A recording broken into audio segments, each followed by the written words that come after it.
नमस्कार दोस्तों। हमारी बॉडी का एक बहुत ही इम्पोर्टेंट पार्ट होता है हमारी ब्रेन, जो हमारे थॉट्स को, हमारे इमोशंस को और हमारी मेमोरी को कंट्रोल करने के अलावा टच, स्मेल और विजन जैसे मेजर फंक्शन को भी कंट्रोल करता है और हमारी ब्रीदिंग और हैंगर जैसी हर प्रोसेस को कंट्रोल करता है, जो बॉडी को रेगुलेट करते हैं। ब्रेन सेंट्रल नर्वस सिस्टम का एक पार्ट है और हमारा चलना, बोलना, सोचना, याद रखना सब कुछ इसी के कंट्रोल में है। इसका मतलब है एक नॉर्मल जिंदगी जीने के लिए ब्रेन का नॉर्मल फंक्शन करते रहना बहुत जरूरी है।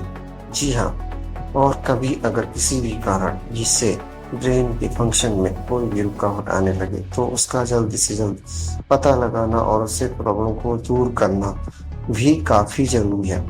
इसलिए ब्रेन सर्जरी की जरूरत पड़ती है।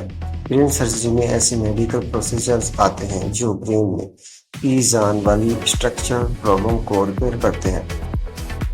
ब्रेन सर्जरी बहुत तरीके के दौरान ट्यूमर को हटाना होता है, तो कभी ब्रेन के किसी भी पार्ट को रिपेयर करना होता है।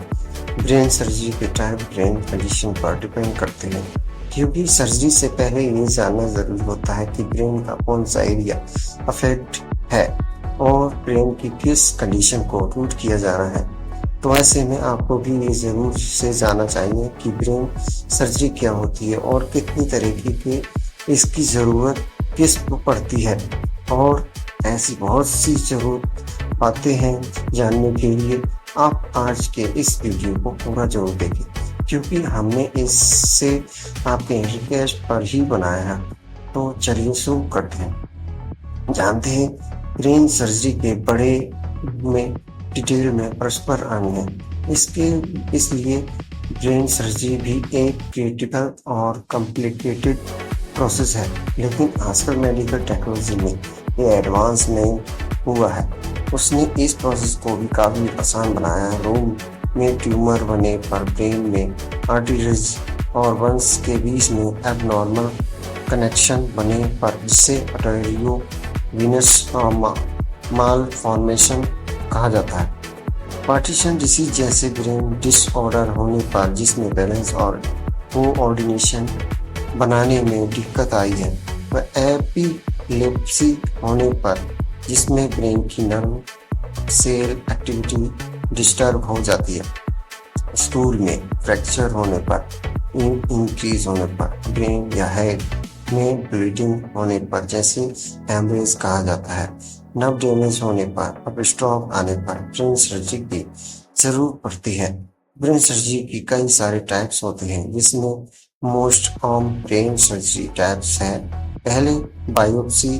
ब्रेन बायोप्सी ऐसा प्रोसीजर है जिसमें ब्रेन से फ्लूइड या एबनॉर्मल टिश्यू का एक सैंपल लिया जाता है और उसे माइक्रोस्कोप के जरिए एग्जामिन करके पता लगाया जाता है ये कैंसरेट ट्यूमर है या नहीं। दूसरा टेनायोटोमी, ये ओपन ब्रेन सर्जरी होती है, जिसमें स्क्रू यानी खोपड़ी का एक छोटा सा हिस्सा हटाया जाता है ताकि ब्रेन का इलाज किया जा सके, और सर्जरी के बाद इस हिस्से को वापस लगा दिया जाता है।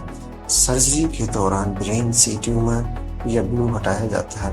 तीसरा एंडोस्कोपुलर सर्जरी। इस सर्जरी के जरिए ब्लड वेसल को इफेक्ट करने वाली कंडीशन से ट्रीट की जाती है। इसमें बड़ी चिंगल या कट लगाने की जरूरत नहीं पड़ती।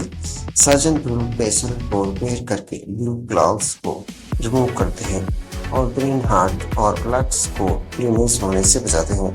इसके लिए सर्जन ग्रोइन में छोटा सा कट लगाकर उसमें पतली फ्लेक्सिबल ट्यूब, जिसे कैथेटर कहते हैं, उसे ब्लड वेसल में डालते हैं और ब्लड रिमूव करने और वेसल को रिपेयर करने का काम करते हैं। आपको बता दें, ये ग्रोइंग बॉडी का एक एरिया होता है जहाँ एब्डोमेन का बाउंड पार्ट इनर थाई से मिलता है। एसोसिएशन ट्यूमर, डिस्टोनिया और एपिलेप्सी जैसी न्यूरोलॉजिकल कंडीशन का इलाज होता है, जिसमें सर्जन ब्रेन के अंदर इलेक्ट्रोड लगाते हैं और जब इलेक्ट्रोड इलेक्ट्रिकल इम्पल्स देते हैं तब बाहरी एक स्मॉल डिवाइस से कंट्रोल करती है। इसके जरिए एबनॉर्मल ब्रेन एक्टिविटी को रेगुलेट किया जाता है। पांचवा न्यूरो एंडोस्कोपी ट्यूमर्स स्कूल के बेस में ट्यूमर होने पर पीनियल रीजन में ट्यूमर होने की कंडीशन में ये ब्रेन सर्जरी की जाती है। इसमें स्कूल में होल करके ये फिर या ना कि यह मुंह के जारी ब्रेन तक पहुंच जाता है। इसमें एक एंडोस्कोपी ब्रेन में इंसर्ट किया जाता है। एक पतली ट्यूब होती है जिसमें वीडियो कैमरा लगा होता है। इस ट्यूब के सर्जिकल टूल्स भी इंसर्ट किया जाता है जो ट्यूमर को रिमूव करते हैं। बहुत बार इस प्रोसीजर में टूल कट लगाने की जरूरत भी नहीं पड़ती। 6 ही पोस्ट कंप्रेस इस सर्जिकल प्रोसीजर स्कल्स के बेस के बोन का एक पार्ट है रिमूव कर दिया जाता है। ट्यूमर सेरेब्रल स्ट्रोक और ब्लीडिंग इलाज के लिए प्रोसीजर है उसे किया जाता है। तो ये ब्रेन सर्जरी के 6 मोस्ट कॉमन टाइप्स और इनके बड़े में जन के बाद ये जानना भी जरूरी है कि ब्रेन सर्जरी के डिफरेंट टाइप्स के साथ इसके रिस्क भी जुड़े होते हैं जो इन्फेक्शन से लेकर ब्लीडिंग तक हो सकते हैं। ब्रेन सर्जरी के बाद डीप ब्रीदिंग डिफिकल्टी जैसी प्रॉब्लम भी हो सकती है और ब्रेन में ऐसी इंजरी भी हो सकती है जो उसके फंक्शन को इफेक्ट करे। स्ट्रोक और कॉम का रिस्क भी इसमें हो सकता है, लेकिन इन रिस्क के बावजूद भी पढ़ने का ब्रेन सर्जरी करवाना जरूरी होता है क्योंकि ब्रेन का नॉर्मल फंक्शन करते रहना बहुत जरूरी होते हैं। तो ऐसे में हम ब्रेन सर्जरी से जुड़ी कुछ इम्पोर्टेंट बातें जान लेनी चाहिए, जैसे कि ब्रेन सर्जरी की तैयारी और सर्जरी के बाद होने वाले रिकवरी। सबसे पहले डॉक्टर एक पर्सन को जब सर्जरी के लिए फिर समझना है तभी उस ब्रेन सर्जरी की तैयारी होती है। टेस्ट के जरिए ये पता लगाया जाता है कि उसे पर्सन की हेल्थ कैसी है। इस टाइम पेशेंट को कुछ सजेशन की किसी की कौन सी मेडिसिन ली जानी है और कौन सी नहीं लेनी है। स्मोकिंग करने की किसी इसमें से बैड करना है या नहीं, और सर्जरी से पहले फास्टिंग करनी है या नहीं, ऐसी जरूरत गाइडलाइन को पेशेंट को दी जाती है। इसके बाद ब्रेन सर्जरी के टाइम में कौन सा सर्जिकल प्रोसीजर फॉलो किया जाएगा ये तो सब ब्रेन सर्जरी के टाइम में डिपेंड करता है, लेकिन ज़्यादातर केसेस में पेशेंट सर्जरी से अनअवेयर होता है क्योंकि इसे अनास्थाइसिया दिया जाता है जिससे वो सो जाता है और उसे सर्जरी के बड़े में कुछ भी याद नहीं रहा। लेकिन कुछ केसेस में पेशेंट को जागते रहना होता है, उसे केवल सुन रहने की मेडिसिन दी जाती है और क्योंकि ब्रेन में पेन रिसेप्टर नहीं किए जाते हैं इसलिए सर्जरी के दौरान जागते हुए पेशेंट को पान फूल नहीं होता और सर्जरी कंप्लीट हो जाती है। ब्रेन सर्जरी के बाद जनरल पेशेंट को सर्जरी टाइप के हिसाब से 3 से 10 दिनों तक हॉस्पिटल में रहना हो सकता है और उसे रेगुलरली मॉनिटर किया जाता है क्योंकि सर्जरी तुरंत बाद पेशेंट को पेन, सूजन, कमजोरी, कंफ्यूजन है और स्पीच प्रॉब्लम हो सकती है। इसे मेडिसिन के जरिए दूर किया जाता है।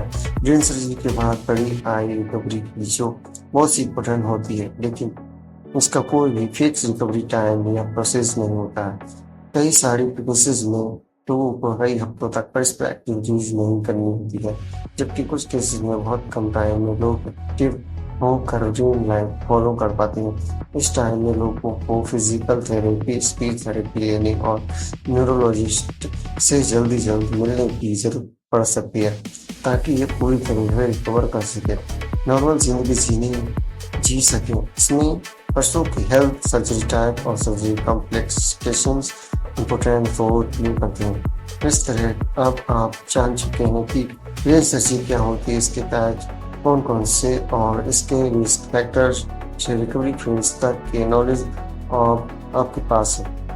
आप ये भी पता लगाना चाहेंगे क्या ब्रेन सर्जरी में सर्वाइकल रेट हाई होती है और कॉम्प्लिकेशंस के रिस्क काफी कम होते हैं, लेकिन एक पर्सन को सर्जरी से पहले आप डॉक्टर से सर्जरी के बेनिफिट्स और रिस्क एप्लीकेशंस, सक्सेस रेट और रिकवरी टाइम जैसे सारे पॉइंट पर खुलकर बात करनी चाहिए।